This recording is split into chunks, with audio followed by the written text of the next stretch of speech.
प्रभु यीशु के नाम में आज के बाइबल अध्ययन में मैं आपका स्वागत करता हूं। मेरा विश्वास है कि प्रभु आज भी आपको आशीष देने जा रहा है। हम प्रार्थना करें। प्रेमी पिता, आपको धन्यवाद है, आपने हमसे प्रेम किया है और इसलिए हम अपने आप को इस नए वर्ष में पाते हैं। हम आपको धन्यवाद का बलिदान चढ़ाते हैं क्योंकि आप हमारे लिए सब कुछ करते हैं। आपकी अगुवाई लगातार हमें मिलती रही है और आज के बाइबल अध्ययन को भी हम आपके चरणों में लाते हैं। हर एक के हृदय को खोलिए, पवित्र आत्मा सबके हृदयों से प्रभु के वचन के द्वारा बातें कीजिए और सब लोग आज के बाइबल अध्ययन के द्वारा उत्साहित होने पाए, आशीषित होने पाए। मैं अपने आप को आपके हाथ में सौंपता हूं। मेरे हृदय, मेरे विचार, मेरी जुबान पर पूरी तरह से आपका नियंत्रण हो और सारी महिमा पिता आपको मिले। मैं इस कार्यक्रम को और सुनने वाले सब लोगों को, देखने वाले सब लोगों को आपके हाथों में सौंपता हूं।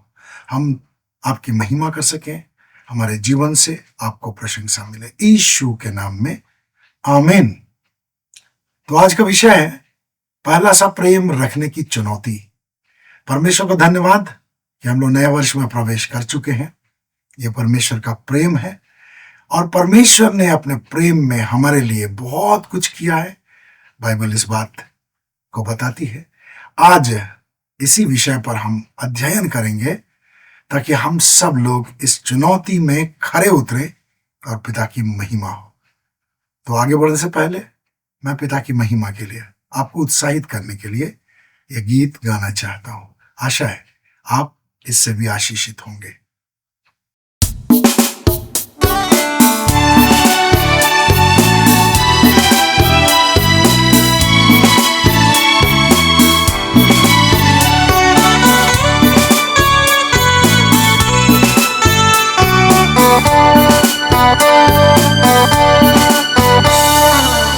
यीशु के प्रेम का करूंगा बखान मैं, चाहे हो जैसी परिस्थिति। दिन हो या रात हो, दुख हो या सुख हो, करूंगा मैं उसकी स्तुति। यीशु के प्रेम का करूंगा बखान मैं, चाहे हो जैसी परिस्थिति। दिन हो या रात हो, दुख हो या सुख हो, करूंगा मैं उसकी स्तुति। हालेलुया हालेलुया हालेलुया हालेलुया हालेलुया हालेलुया हालेलुया हालेलुया हालेलुया हालेलुया हालेलुया हालेलुया।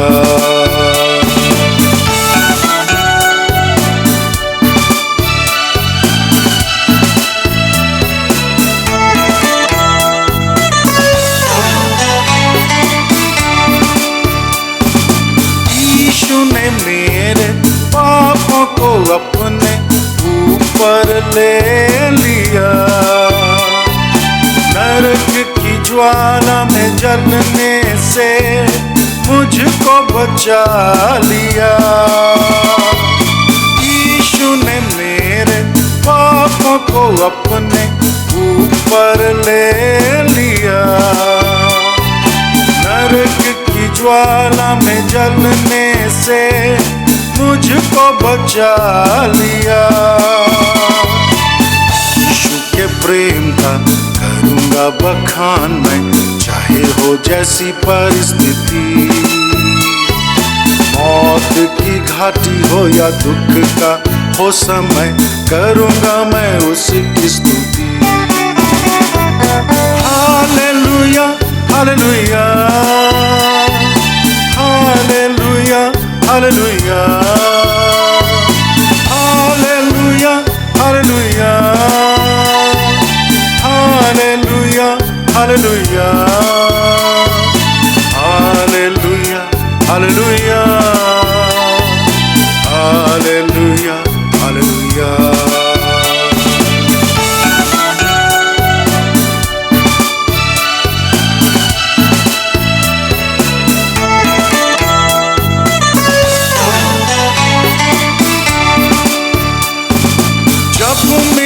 राहों में अंधेरा छाएगा, लूंगा मैं यीशु का नाम।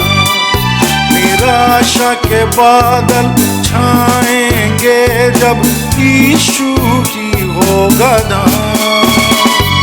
जब मेरी राहों में अंधेरा छाएगा, लूंगा मैं यीशु का नाम।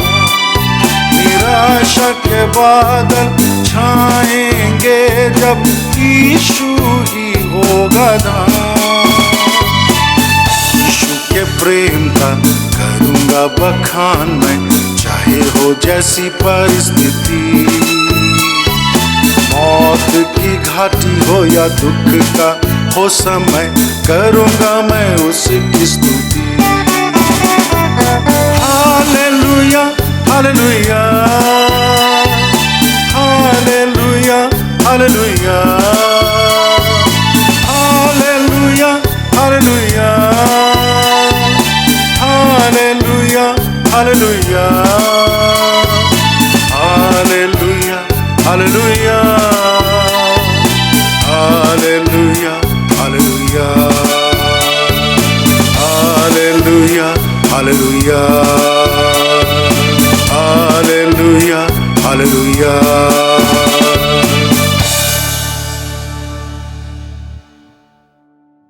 पिता परमेश्वर को धन्यवाद।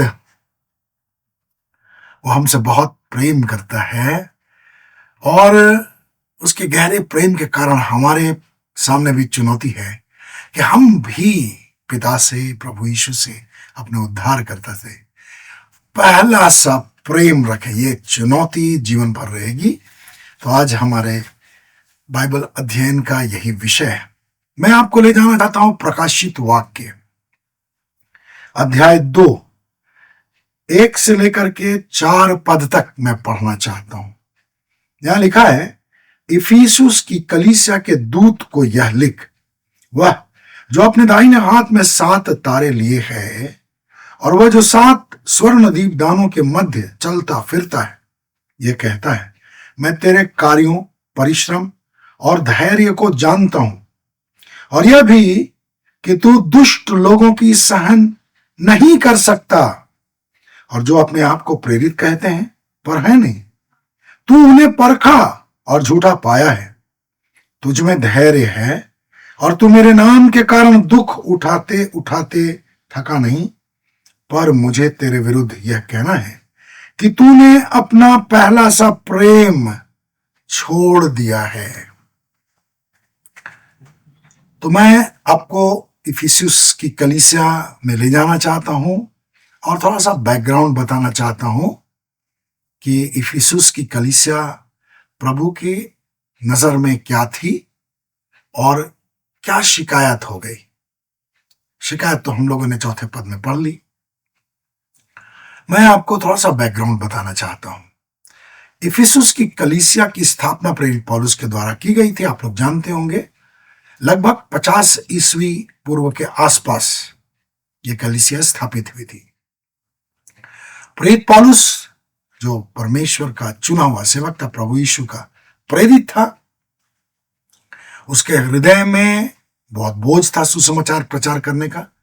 और जब वो इफिसुस पहुंचा तो वहां उसने प्रभु के वचन का प्रचार किया, और इस कार्य में प्रिस्किल्ला, अक्विला और अपुल्लोस ने बहुत ही महत्वपूर्ण योगदान दिया। ये कलीसिया को मजबूत करने के लिए बहुत ही सहयोगी सिद्ध हुए। आज की बात करें तो इफिसुस आज आधुनिक तुर्की में पाया जाता है, और उस समय भी यह व्यापार का बहुत ही बड़ा केंद्र था, और वहां अर्तिमिस नामक एक देवी की उपासना की जाती थी। अब मैं आपको बताना चाहता हूं प्रेरितों के काम अध्याय 19 में इफिसुस की कलीसिया के विषय में कुछ महत्वपूर्ण बातें हैं, लेकिन मैं 3 बातें आपके सामने रखना चाहता हूं।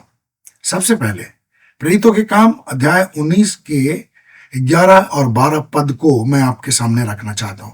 यहां लिखा है, और पौलुस के हाथों से परमेश्वर अद्भुत सामर्थ्य के काम दिखाता था, यहां तक कि उसकी देह से स्पर्श किए हुए रूमाल और अंगोछे रोगियों पर डाल दिए जाते थे और उनकी बीमारियां दूर हो जाती थीं और दुष्ट आत्माएं उनमें से निकल जाया करती थीं।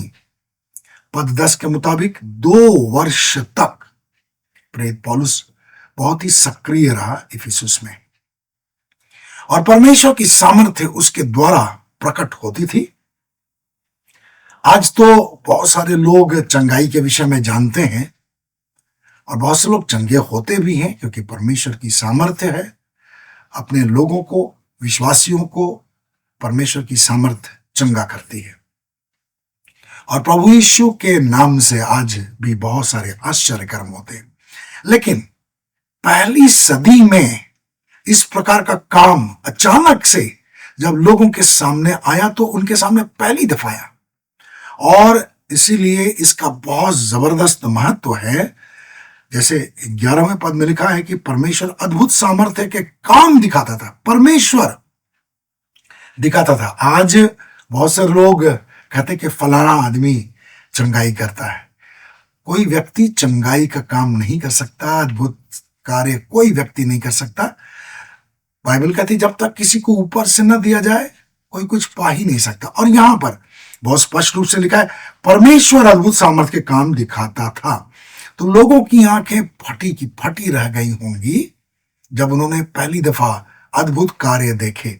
बहुत तरह के अद्भुत कार्य हुए होंगे, लेकिन यहां केवल बीमारी से लोगों को चंगा किए जाने की बात लिखी गई है। यहां तक कि उसकी देह से, यानी प्रेरित पौलुस की देह से स्पर्श किए हुए रूमाल और अंगोछे रोगियों पर डाल दिए जाते थे और उनकी बीमारियां दूर हो जाती थीं और दुष्ट आत्माएं उनमें से निकल जाया करती थी। तो उस समय तक दुष्ट आत्माओं का बहुत ज्यादा प्रभाव था। लोग जादू टोना भी बहुत ज्यादा करते थे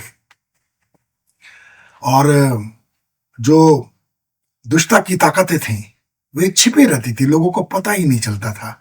लेकिन प्रेरित पौलुस की सामर्थ्य से जब लोगों के अंदर से दुष्ट आत्माएं चिल्लाती हुई निकल रही होंगी तब लोगों में कितना भय छा गया होगा।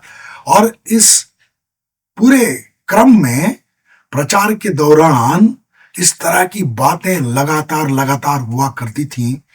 तो अनगिनत रोगी चंगे हुए होंगे और बहुत सारे लोग जो इन रोगियों के परिवार के लोग होंगे या आसपास के लोग होंगे, जान पहचान के लोग होंगे, रोगियों की स्थिति उन्होंने देखी होगी और जब चंगा हो गए होंगे तो उन्होंने परमेश्वर की महिमा की होगी। इस तरह परमेश्वर ने अपनी सामर्थ्य वहां प्रकट की और अपने वचन के द्वारा लोगों के हृदयों को कायल किया और इस तरह बहुत से लोगों ने प्रभु पर विश्वास किया होगा। अब दूसरी बात मैं आपके सामने रखना चाहता हूं। दूसरी बात 19वें पद से, प्रेरितों के काम 19वां अध्याय 19वें पद से लिखा है, बहुत से लोगों ने जो जादू टोना किया करते थे अपनी अपनी पोथियां लाकर इकट्ठी की और सबके सामने जला दी। जब उन्होंने उनका मूल्य आंका तो लगभग 50,000 चांदी के सिक्कों के बराबर निकला। 50,000 चांदी के सिक्के। अब एक सिक्के का कितना वजन था ये तो नहीं बताया गया है, लेकिन आज की तारीख में तो हो सकता है कि उसका करोड़ों का मूल्य रहा हो। इतनी किताबें वहां थीं, यानी जादू टोना कितना ज्यादा वहां लोगों के जीवन में शामिल था, इस बात को हम लोग यहाँ देखते हैं। तब ये जो बात हुई कि जादू टोने के किताबें, जादू टोने की किताबें, पोथियां लाकर जलाई गई और उसका मूल्य इतना ज्यादा था, तो इसका मतलब क्या हुआ, लोगों के जीवनों पर कितना जबरदस्त प्रभाव पड़ा होगा। तो ये बात बहुत ही प्रभावशाली है कि बहुत सारे लोग जो अंधकार में रहते हैं उनको जादू टोना बहुत अच्छा लगता है और जादू टोना के द्वारा वे दूसरों को सता भी सकते हैं और खुद को भी फायदा पहुंच सकता है। और बहुत सारे लोग तो आज इसलिए जादू टोना करते हैं कि शत्रुओं से बच सकें। जो अंधकार में रहते हैं, जो जादू टोना करते हैं, वे शत्रुओं से बचने के लिए, शत्रुओं को सताने के लिए और धन दौलत और स्वार्थपूर्ण अभिलाषाओं को पूर्ण करने के लिए और समाज में सम्मान प्राप्त करने के लिए आजकल लोग क्या करते, तो यही मनोभावनाएं उस समय भी पाई जाती थी। लेकिन इसके पहले कि लोग इन पोथियों को लाते, क्या हुआ मैं आपको बताना चाहता हूं बहुत से संक्षेप में, कि स्किवा नामक एक मुख्य याजक था जिसके 7 पुत्र हुआ करते थे। तो जब उन्होंने देखा कि प्रभु यीशु के नाम से दुष्ट आत्माएं चिल्ला चिल्ला करके भाग रही हैं, तो उन्होंने भी एक प्रयोग करना चाहा। और 15वें पद में लिखा है कि दुष्ट आत्माओं ने उनको उत्तर दिया, यीशु को मैं जानती हूं और पौलुस को भी पहचानती हूं, पर तुम कौन हो। तो जब स्किवा के 7 पुत्र दुष्ट आत्माओं को निकालने के लिए प्रयत्न करते थे, तो यहां लिखा है कि दुष्ट आत्माएं कहती थी कि यीशु को मैं जानती हूं और पौलुस को भी पहचानती हूं। इसका मतलब क्या? पौलुस को पहचानने का मतलब क्या? प्रभु यीशु को तो दुष्ट आत्माएं बहुत पहले से जानती हैं, क्योंकि प्रभु यीशु परमेश्वर के पुत्र के रूप में पहले भी था और आज भी है। तो दुष्ट आत्माएं प्रभु यीशु को पहचानती थी, लेकिन प्रेरित पौलुस को वे कैसे पहचानती थी? क्योंकि प्रेरित पौलुस में परमेश्वर की सामर्थ्य थी और वो नरक की ताकत के ऊपर प्रबल था, और शैतान प्रेरित पौलुस से बहुत ही ज्यादा परेशान हो गया था। तो अब ये जो स्किवा मुख्य याजक के पुत्र थे, जब ऐसा करने लगे, तब दुष्टात्माओं ने उनको पकड़ा और उन्हें बुरी तरह से परास्त किया, उनके कपड़े फाड़ दिए गए। अगर आप 15 से आगे पढ़ेंगे तो आपको यह बात पता चल जाएगी कि यहाँ क्या लिखा हुआ है।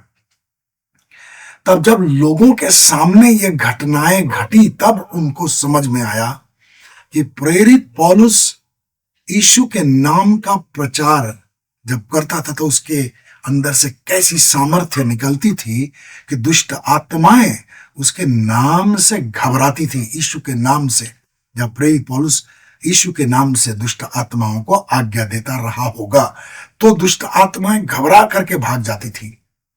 अब इस बात का प्रभाव जादू टोना करने वालों के ऊपर पड़ा, और इतनी महत्वपूर्ण घटना की जानकारी दी गई है कि जितनी पोथियां जादू टोनी की वहां इकट्ठी की गई, उनका मूल्य 50,000 चांदी के सिक्कों के बराबर निकला। तो यह बड़ी महत्वपूर्ण बात थी, और इस तरह से बहुत से लोगों ने इफिसुस की कलीसिया में शामिल होकर के प्रभु यीशु के साथ अपना संबंध जोड़ लिया, प्रभु यीशु को अपना उद्धारकर्ता मान लिया। अब एक और महत्वपूर्ण बात थी, जब ये सब हो रहा था, तब एक व्यक्ति था जिसका नाम था देमेत्रियुस। 23वें पद से आगे इस व्यक्ति के बारे में लिखा हुआ है, देमेत्रियुस। अब इसके बारे में लिखा हुआ है कि यह सुनार था और चांदी की प्रतिमाएं बनाता था। अब चांदी का कारोबार वहां बहुत ज्यादा था, व्यापार का बहुत ही मुख्य केंद्र था। अब उसे ऐसा लगने लगा कि अगर लोग इसी तरह प्रभु यीशु को ग्रहण करने लगे, तो मेरा व्यापार तो खत्म हो जाएगा। इसलिए लोगों को उसने बहुत जबरदस्त तरीके से भड़काया, इतना भड़काया कि सभागार में सैकड़ों लोग इकट्ठे हो गए। खैर, परमेश्वर का धन्यवाद हो, तमाशा देखने वाले लोग बहुत सारे आ गए थे। हालांकि प्रेरित पौलुस को कोई हानि नहीं हुई, और ये जो उपद्रव था वो शांत हो गया। लेकिन ये 3 महत्वपूर्ण बातें हमें ये बताती हैं कि इफिसुस की कलीसिया परमेश्वर की दृष्टिकोण में, प्रभु यीशु की दृष्टिकोण में बहुत ही महत्वपूर्ण थी। अब इसी कलीसिया को प्रभु यीशु ने इस प्रकार से संबोधित किया है। अब मैं आपको प्रकाशित वाक्य के पहले अध्याय के 20वें पद में ले जाना चाहता हूं। यहां लिखा है, उन 7 तारों का रहस्य जो तूने मेरे दाहिने हाथ में देखे, और 7 स्वर्ण दीपदानों का रहस्य है यह है, 7 तारे 7 कलीसियाओं के दूत हैं, और वे 7 दीपदान 7 कलीसियाएं हैं। और दूसरा अध्याय का पहला पद में लिखा हुआ है, इफिसुस की कलीसिया के दूत को यह लिख। तो बाइबल टीकाकार दूत को दूत भी मानते हैं, स्वर्गदूत भी मानते हैं, लेकिन कुछ टीकाकार ऐसा कहते हैं कि ये दूत जो शब्द का इस्तेमाल किया गया है संभवतः वो कलीसिया के प्रधान व्यक्ति को संबोधित किया गया है, जो उस समय पुरोहित रहा होगा, जो इस कलीसिया की देखभाल कर रहा होगा। लगभग 92 ईस्वी में यह पत्र लिखा गया। इसका मतलब है कि इफिसुस की कलीसिया की स्थापना के लगभग 40 वर्षों के बाद यूहन्ना को पतमुस की टापू में जो दर्शन प्रभु यीशु की ओर से प्राप्त हुआ, तो उसी के आधार पर मैं ये कह रहा हूं कि 40 वर्षों के बाद यह पत्र इफिसुस की कलीसिया के दूत को लिखा गया। अब यहां एक और महत्वपूर्ण बात है, यहां लिखा है और वह जो 7 स्वर्ण दीपदानों के मध्य चलता फिरता है, और दीपदान का मतलब है कलीसिया। तो कितनी अद्भुत बात लिखी हुई है, प्रभु यीशु अपनी कलीसिया के बीच में चलता फिरता है। यानी प्रभु यीशु अपनी कलीसिया के बहुत करीब रहता है। और कलीसिया क्या है? प्रभु यीशु की देह है, तो सिर तो देह से जुड़ा ही रहेगा। तो हमारा प्रभु कलीसिया में इसीलिए बहुत ज्यादा इंटरेस्टेड है। आज के संदर्भ में भी हम ऐसा कह सकते हैं, जो प्रभु के लोग हैं, जो विश्वासी लोग हैं, सामूहिक रूप से वे कलीसिया भी हैं और व्यक्तिगत तौर पर भी वे कलीसिया हैं। तो विश्वासियों के बीच में प्रभु यीशु चलता फिरता है, इसलिए वो हमारे सारे कार्यों को जानता है।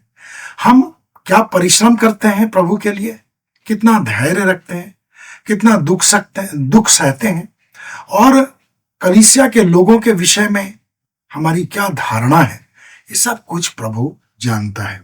तो मैं दूसरा पद पढ़ करके थोड़ा सा इसको एक्सप्लेन करना चाहता हूं।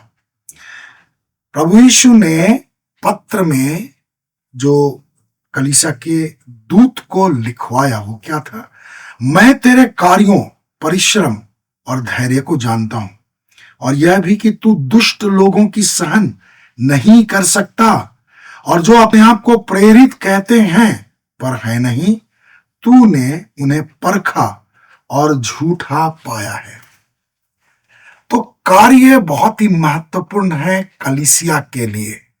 अब कलीसिया को क्या कार्य करना था उस समय, या कलीसिया उन दिनों क्या कार्य करती थी? आज की कलीसिया क्या कार्य करती है? आप जिस कलीसिया से संबद्ध हैं उस कलीसिया में क्या कार्य होते हैं, आप इस बात को तुलनात्मक दृष्टिकोण से देख सकते हैं। तो मेरा ख्याल है कि उन दिनों सुसमाचार प्रचार का कार्य बहुत अच्छी तरह से होता था। अनाथों और विधवाओं की सुधि ली जाती थी, और कलीसिया के अन्य कार्य भी जो थे, आराधना या विशेष प्रार्थना या फिर रविवार की आराधना और संगति, ये सब काम लगातार चलते थे। और प्रभु कहता मैं तेरे कार्यों को जानता हूं।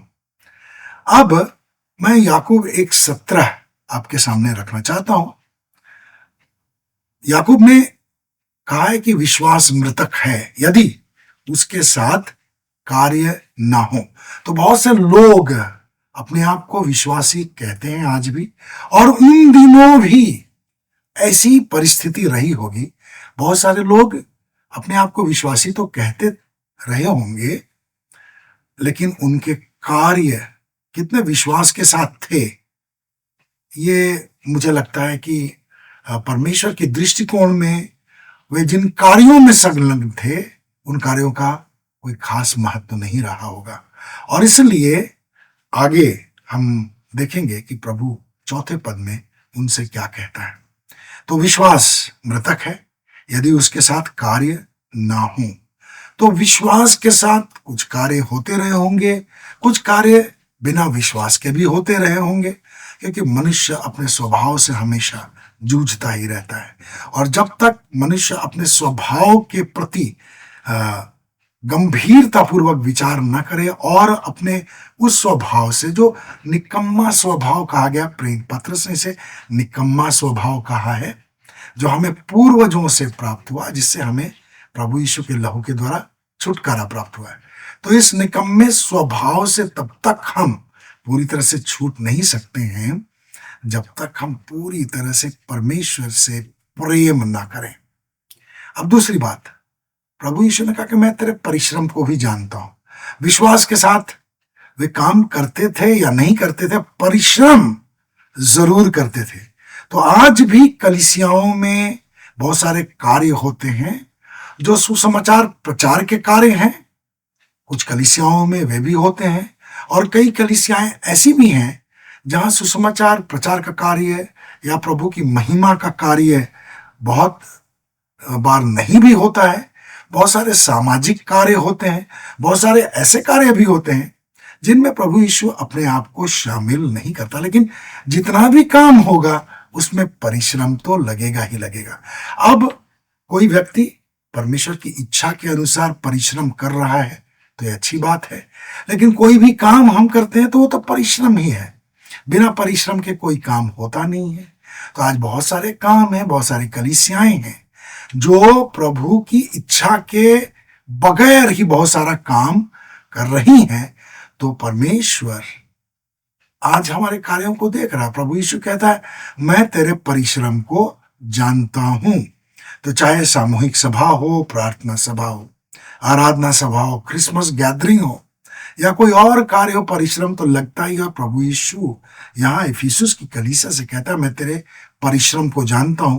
आज भी जो परिश्रम लोग करते हैं वे अपने लिए करते हैं, अपने सम्मान के लिए करते हैं, चर्च की गतिविधि को बनाए रखने के लिए करते हैं, चर्च में एक्टिविटी बनाए रखने के लिए करते हैं, या फिर परमेश्वर की इच्छा के अनुसार परमेश्वर की महिमा के लिए करते हैं। सारी बातों को प्रभु यीशु देख रहा है।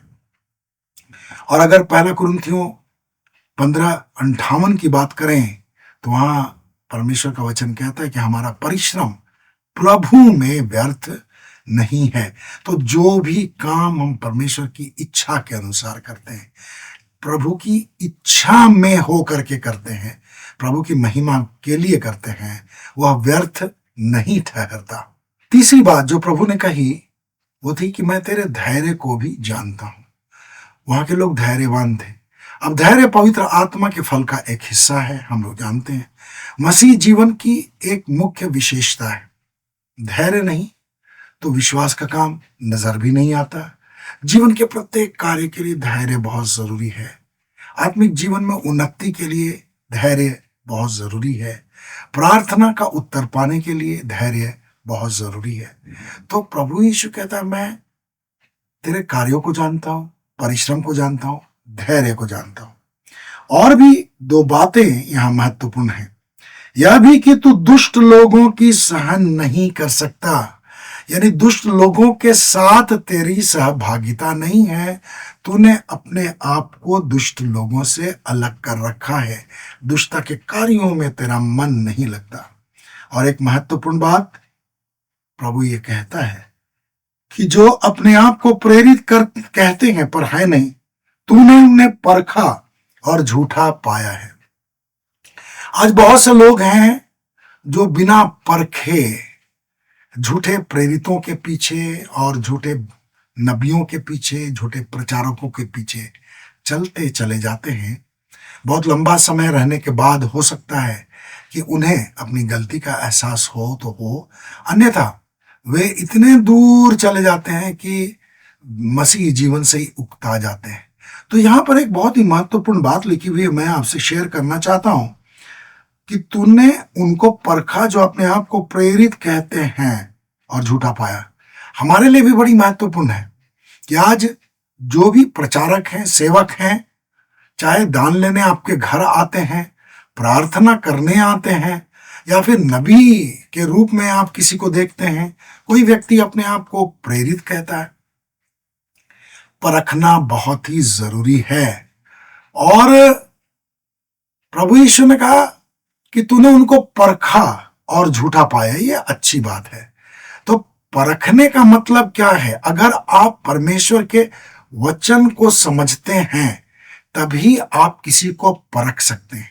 मैं परमेश्वर के वचन से आपको सही बता रहा हूं या गलत बात बता रहा हूं, ये तभी आपको पता चलेगा जब आप मैं जो बता रहा हूं उसको परमेश्वर के वचन से मिलाएंगे, परमेश्वर के वचन से मिला करके देखेंगे कि ये बात जो कही जा रही है हमारे चैनल में वो सही है या नहीं है।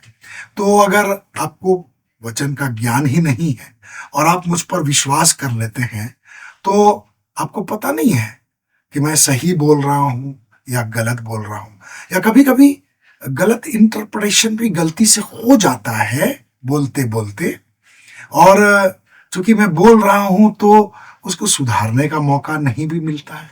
कुछ लोग जानते होंगे, पकड़ लेते होंगे, तो परमेश्वर को धन्यवाद, मैं उसके लिए क्षमा चाहता हूं।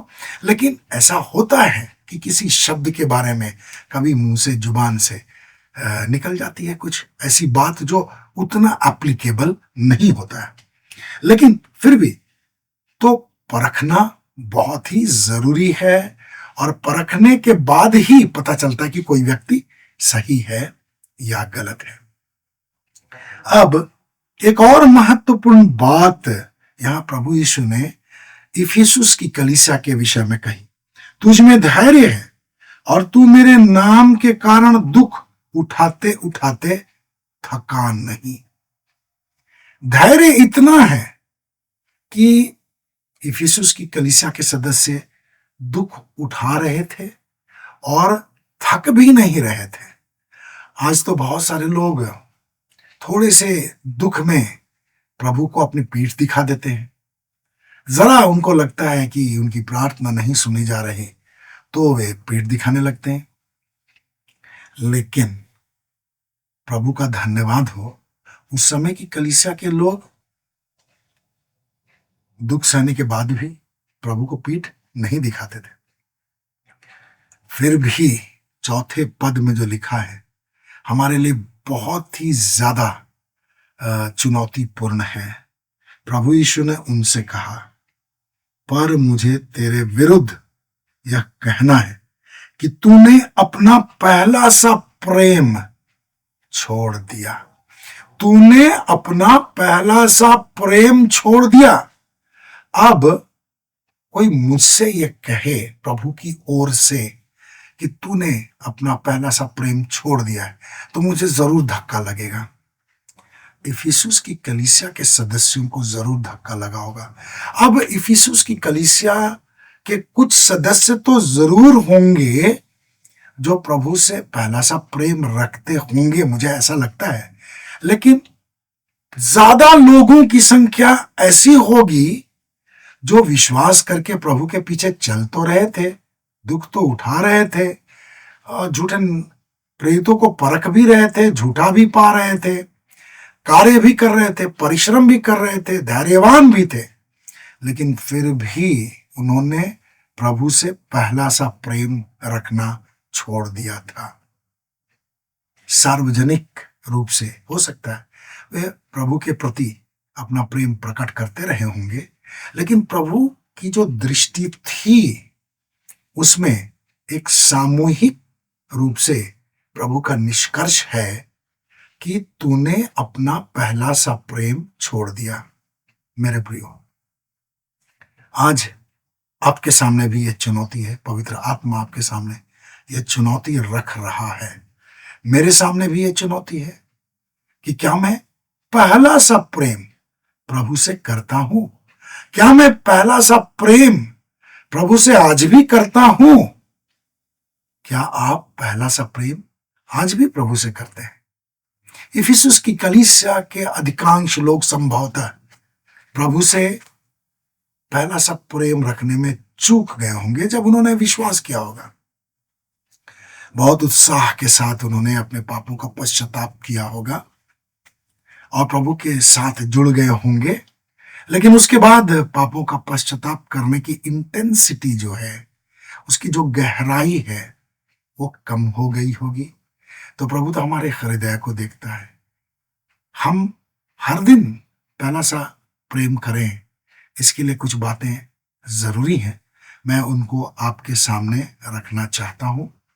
तो 3 बातें मैं आपके सामने रखना चाहता हूं ताकि हम लोग अपने आप को परखें कि क्या हम सचमुच आज भी प्रभु से पहला सा प्रेम रखते हैं। तो प्रेम के संदर्भ में मैं आपको एक प्रेम पूर्ण नजरिया पेश करने के लिए ऐसे पति पत्नी का उदाहरण सामने रखना चाहता हूं जिनकी अभी अभी नई नई शादी हुई है। विवाह का मौसम अभी भी चल ही रहा है, बहुत से लोग शादी कर ही रहे हैं, बहुत से नए दंपति बन ही रहे हैं। तो जैसे नए दंपति कोई होते हैं तो उनके बीच में कैसा प्रेम रहता है। कुछ लोग प्रेम विवाह करते हैं, कुछ लोग अरेंज्ड मैरिज करते हैं। दोनों में परमेश्वर की आशीष बेहद जरूरी है। अब चाहे उन्होंने जैसे भी विवाह किया, उनके अंदर में प्रेम तो होना ही चाहिए। अब होता यह है सामान्यतया कि जैसे ही नई शादी होती है तो पति पत्नी एक दूसरे को समझने में बहुत ही प्रयत्नशील रहते हैं, एक दूसरे की सहायता करने के लिए बहुत ही प्रयत्नशील रहते हैं, एक दूसरे के प्रति प्रेम प्रकट करने के लिए भी वे बड़े ही प्रयत्नशील रहते हैं। तो जो दो व्यक्ति हैं जिनकी अभी अभी शादी हुई है, तो उनके बीच में बहुत प्रेम है। तो इसे कैसे पता चल, ये कैसे हम जान सकते हैं? वे साथ साथ रहना पसंद करेंगे, साथ साथ समय बिताना पसंद करेंगे और बहुत देर तक बातें करना पसंद करेंगे, दूसरे के काम में सहायता करना पसंद करेंगे, एक दूसरे के काम में सहायता करना पसंद करेंगे, और बहुत सारे अन्य काम जो परिवार के लिए या व्यक्तिगत रूप से महत्वपूर्ण नहीं है उनको वे छोड़ते जाएंगे। हो सकता है कि विवाह के बाद वे कुछ दिन तक छुट्टी मनाएं, हनीमून में जाएं, ये भी अच्छी बात है। और उसके बाद आकर के जब वे वापस अपने अपने कार्यों में जाते हैं, अगर पति पत्नी दोनों काम कर रहे हैं, तो उनके अंदर में काम के समय में जो अलगाव है एक दूसरे से जब वो होता है तो कितना कष्ट होता होगा। वो उनके प्रेम को प्रकट करता है। अगर बहुत गहरा प्रेम है तो उनका ये अलगाव कुछ समय के लिए ही सही, वापस वे फिर घर में मिलेंगे, लेकिन थोड़े समय के लिए ही बहुत ही कष्टदायक हो सकता है अगर उनके बीच में बहुत प्रेम है। और अगर अलग अलग जगह में काम करते हैं तो हो सकता है कि एक से ज्यादा बार वे मोबाइल से बातें करें। तो ये पहला प्रेम हुआ। अब ये पहला प्रेम प्रभु यीशु के साथ, इसी दृष्टिकोण से हम देखें तो हमें समझ आएगा कि प्रभु से पहला सा प्रेम रखने का मतलब क्या है। यूहन्ना 15:4 में प्रभु यीशु ने अपने शिष्यों से कहा, तुम मुझ में बने रहो और मैं तुम में। प्रभु ये नहीं चाहता है कि हम सारा काम छोड़ करके बस बैठे रहें, आराधना करते रहें, स्तुति करते रहें, बाइबल पढ़ते रहें, प्रभु के चरणों में बैठे रहें। ऐसा संभव ही नहीं है। लेकिन हमारा हृदय प्रभु के लिए कितना धड़क रहा है आज भी। क्या मैं अपने बारे में कहूंगा, क्या मैं उस समय के मुकाबले प्रभु के साथ ज्यादा समय व्यतीत करना चाहता हूं जिस समय मैंने उद्धार प्राप्त किया था, या शुरुआती दौर था, प्रभु के साथ मैंने चलना शुरू किया तो प्रभु की संगति मुझे जितनी अच्छी लगती थी, क्या वो आज भी उतनी अच्छी है? क्या मैं प्रभु के साथ उतनी उत्सुकता से समय व्यतीत करने की प्रतीक्षा करता हूं जितना पहले किया करता था? आज से 35 साल पहले, 40 साल पहले, क्या मैं उस समय प्रभु से जितना प्यार करता था आज भी करता हूं? ये मेरे लिए चुनौतीपूर्ण है और मैं यही चुनौती आपके सामने भी रखना चाहता हूं। अब दूसरी बात, नए पति पत्नी, नए दंपति एक दूसरे को प्रसन्न करने के लिए लगातार प्रयत्नशील रहते हैं। तो यह प्रयत्नशीलता प्रभु यीशु को प्रसन्न करने के लिए हमारे अंदर कितनी ज्यादा है। इब्रानियों का लेखक कहता है 11:6 में कि विश्वास के बिना परमेश्वर को प्रसन्न करना असंभव है। तो हम विश्वास के द्वारा पहले जो कार्य करते थे, हो सकता है कि आज आपका विश्वास थोड़ा ज्यादा हो पहले के मुकाबले। तो पहले आप जितना आज्ञाकारी थे, प्रभु के प्रति आपके हृदय में जितना समर्पण था, प्रभु के कार्य के लिए जितना आप समय निकाल सकते थे, प्रार्थना के लिए, आराधना के लिए आप जितना समय निकाल सकते थे, क्या आज भी आपके हृदय में वही चाहत बरकरार है, या आपका प्रेम प्रभु के प्रति ठंडा पड़ गया? और पहले आप समय असमय प्रभु के साथ संगति करने के लिए तत्पर रहते थे, आपके अंदर में उत्साह होता था कि प्रभु के साथ संगति करने का मौका मिला, कुछ नई बातें मैं सीखूंगा, कुछ नई आशीषें प्राप्त करूंगा, मैं और ज्यादा प्रभु की आराधना करूंगा, मैं अपने पापों से और ज्यादा पश्चाताप करके परमेश्वर की महिमा करूंगा, कठिन परिस्थितियों में धन्यवाद देता रहूंगा। अगर हमारे अंदर विश्वास नहीं है तो ये सारी बातें नहीं हो पाएंगी। घर का काम, बाहर का काम, घूमना फिरना, लोगों से मिलना, धन खर्च करना, व्यक्तिगत शौक के लिए अपनी जरूरतें पूरी करना, व्यक्तिगत शौक के लिए और जरूरत के लिए खरीदारी करना, दान के लिए धन देना, मदद के लिए धन देना, क्या हम विश्वास के आधार पर करते हैं? क्या हम हर काम विश्वास की कसौटी पर रख करके करते हैं? क्या व्यक्तिगत समय में जब हम मनोरंजन का काम कर रहे हैं, मनोरंजन बहुत जरूरी है, दिमाग को फ्रेश करना, और दिमाग थक गया है तो उसे शांत करना, आराम देना, ये बहुत जरूरी है। तो आप ये जो काम करते हैं, क्या प्रभु की अगुवाई में करते हैं? क्या आप प्रभु के साथ रह करके मनोरंजन करना पसंद करते हैं? और आज कल तो मोबाइल के ही द्वारा सब काम हो जाता है, तो क्या आप जब मोबाइल का इस्तेमाल करते हैं तो प्रभु यीशु की संगति में बने रहना आपको अच्छा लगता है, या अपने आप को थोड़ा अलग कर लेते हैं और डूब जाते हैं मोबाइल के कार्यक्रमों में? जो भी आपकी स्क्रीन में आ रहा है उसमें आप डूब गए, कंप्यूटर के स्क्रीन में जो आ रहा है आप उसमें डूब गए, कि उस समय भी आप प्रभु की उपस्थिति का अनुभव करते रहते हैं। मैं एक पद आपके सामने रखना चाहता हूं, यूहन्ना 8 और उसका 29वां पद। जिसने मुझे भेजा वो मेरे साथ है, उसने मुझे अकेला नहीं छोड़ा है, क्योंकि मैं सदा वे ही कार्य करता हूं जिससे वह प्रसन्न होता। तो व्यक्तिगत रूप से हम बहुत सारे काम करते हैं, अपने शौक पूरा करते हैं। क्या हम उन कार्यों को प्रभु के साथ करना पसंद करते हैं?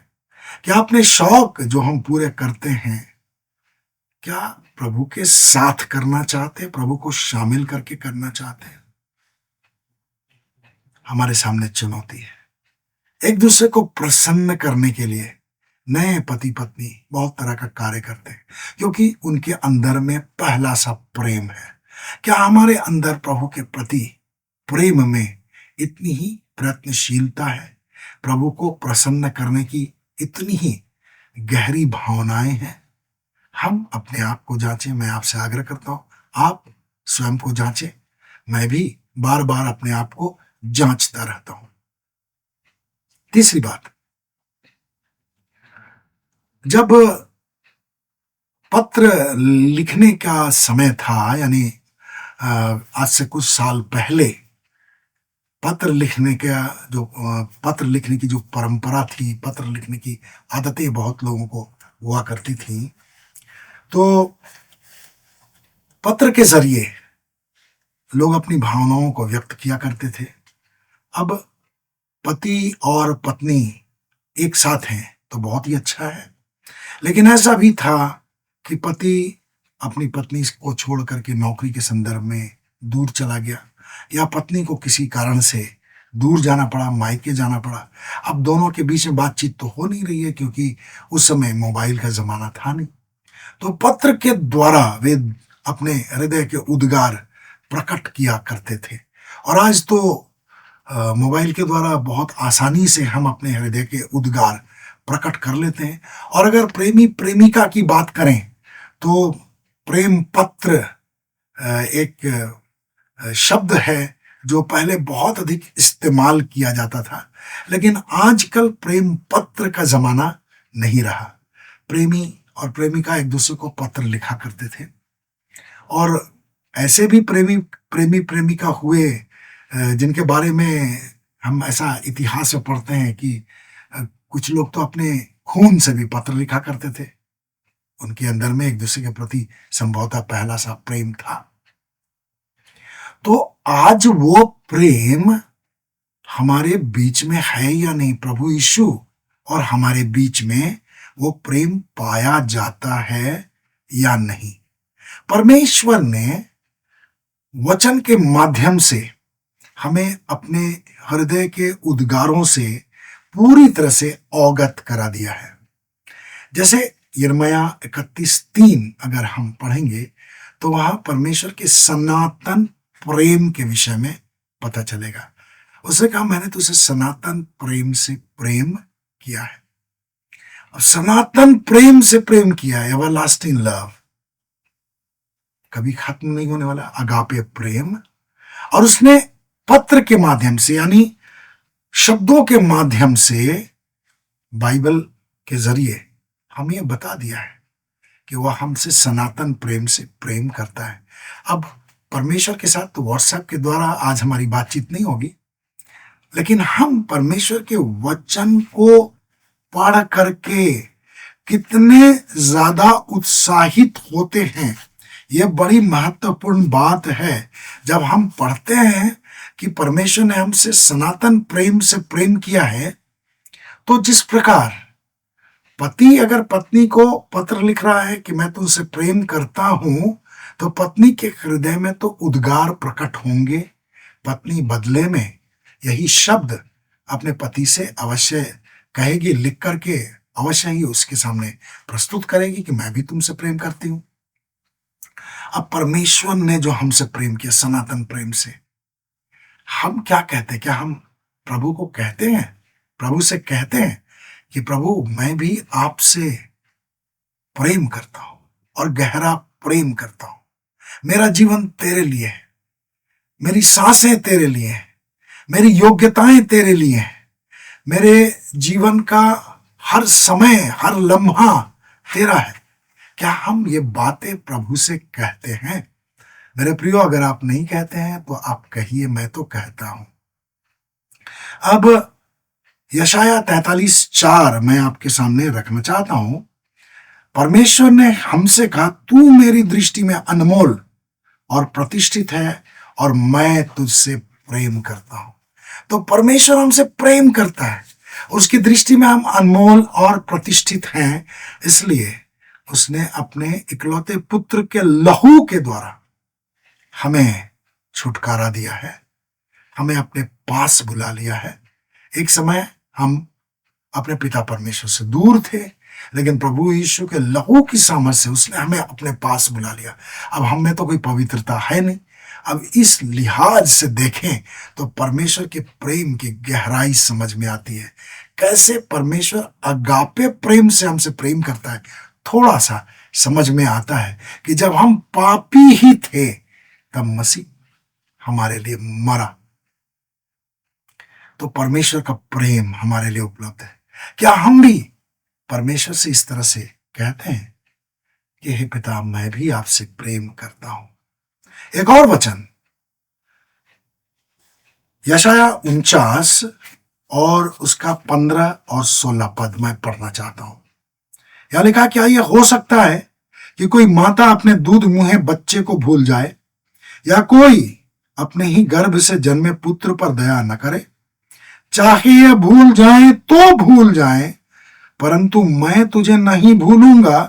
देख, मैंने तेरा नाम अपनी हथेली पर खोद कर लिख लिया है। तेरी शहर पनाह निरंतर मेरे सामने है। मैंने तेरा नाम अपनी हथेली पर खोद कर लिख लिया है। तो परमेश्वर हमसे इतना प्रेम करता है। मेरे प्रियो, क्या आप भी परमेश्वर से ऐसा ही प्रेम करते हैं? पहला सा प्रेम रखने की चुनौती है। आप कहेंगे कि यह तो संभव ही नहीं है कि जैसा परमेश्वर हमसे प्रेम करता है, हम भी परमेश्वर से वैसा ही प्रेम रखें। मैं भी आपके साथ सहमत हूं। हम अपने स्वभाव के कारण कई बार प्रभु से दूर हो जाते हैं, लेकिन मैं एक वचन आपके सामने रखना चाहता हूं जिसका इस्तेमाल प्रेरित पौलुस करता था। फिलिप्पी 4:13, उसने कहा जो मुझे सामर्थ्य देता है उसके द्वारा मैं सब कुछ कर सकता हूं। तो हम इसको इस तरह से कहें कि जो मुझे सामर्थ्य देता है उसके द्वारा मैं ये काम भी कर सकता हूं, परमेश्वर से प्रेम करने का काम भी कर सकता हूं। तो प्रभु चाहता है कि हम उसे सारे हृदय से, सारे प्राण, सारी शक्ति, सारी बुद्धि से प्रेम करें और उसके प्रति आज्ञाकारी रहें।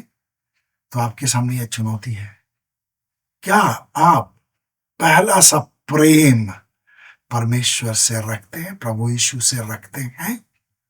प्रभु आपको आशीष दे। हम प्रार्थना करें। प्रेमी पिता, आपका धन्यवाद।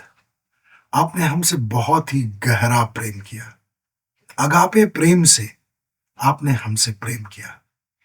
आप ये जानते हैं कि हम आपके समान आपसे प्रेम नहीं रख सकते, क्योंकि हम तो पाप में डूबे हुए इंसान हैं। हमारे पाप का स्वभाव बहुत ही गहरा है, लेकिन फिर भी हमारी इच्छा है कि हम आपसे पूरे हृदय से, पूरे प्राण से, पूरी शक्ति, पूरी बुद्धि से प्रेम करें और पहला सा प्रेम रखना ना छोड़ें। आपके अनुग्रह से ऐसा हो सकता है। प्रेरित पौलुस ने कहा जो मुझे सामर्थ्य देता है उसके द्वारा मैं सब कुछ कर सकता हूं। पिता, हम आपसे सामर्थ्य की मांग करते हैं। अपने आत्मा के माध्यम से हमें यह सामर्थ्य दीजिए कि हम आपसे लगातार पहला सा प्रेम रखें। जितना प्रेम हम रख सकते हैं उतना प्रेम रखने के लिए प्रयत्नशील रहें। प्रभु यीशु, आपको धन्यवाद। आपने कहा तुम मुझ में बने रहो और मेरे वचन तुम में बने रहे। हम आप में बने रहना चाहते हैं। आपका वचन हमारे हृदयों में बना रहे, यह भी चाहते हैं।